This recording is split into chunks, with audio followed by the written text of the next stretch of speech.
ngại ngùng á. Imprin là ngại ha, để em từ từ em ghi lại đó. Imprin là ngại. Mèo cũng biết ngại hả? Ừm. Mèo ngại. Trong xôm tơ đe là cũng muốn xin đi học, Đi cùng. cũng muốn đi cùng. Ta nhưng mà ma lại mình hiên là sẽ không có dám. Mèo chà mèo mèo ma không có dám. Rồi vô ta yên là sao cô? Em không hiểu cái từ ta Cứ yên. mãi Rồi lo bận, cứ mãi lo bận, lo mắc cỡ á, cứ mãi mắc và, cỡ á. Rồi quơ tề yên này là cứ mãi mắc cỡ. và niên tứ riêng bắt. Cái từ bắt này thì em không hiểu, nhưng mà ba Cô từ trước ấy đi thì em học mất hiểu. tiêu luôn, tôi điên bạch là mất tiêu á, mất tiêu. Cô Và ấy giống đi như học là mất tiêu. giống như cái từ tiếng Việt của mình là tơ bắt nó hồi cô là đi mất tiêu rồi Đúng á. rồi, đi mất á, đi mất. Vậy bây giờ em ghi cái em note lại là tơ bắt là đi mất tiêu được không cô? Được, đi mất. Dạ. Tơ bắt là đi mất tiêu. Dạ rồi xong rồi cô.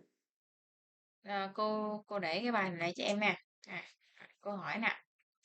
Tớ phê bức problem nôn ná riêng trong khuôn tơ xà là riêng. Ờ, cứ nìa rí rít trong tơ sẽ là riêng. Ừ. Tớ nè đi thừa quay class môn phê tơ xà là riêng. Ờ, nìa rí nìa rí sliết sliết piệt sát bắt srọ srop há niêng lia mạ pa tơ sẽ là riêng. Ừ. Tớ nôn ná trong tơ riêng chỉ mùi nè đi. Ờ, cứ ờ, cứ ờ, ma Mà trong tơ riêng chỉ mùi nè đi. Tớ mà ban tơ riêng chỉ mùi nè đi rư tế. Pru away.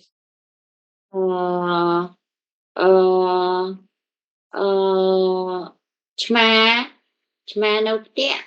Ờ, tại vì là nhiều ri tư riêng bắt. Rồi xa tay mà nâng trong sông tơ tay mình hiền. Rồi vô tệ Ờ, yên.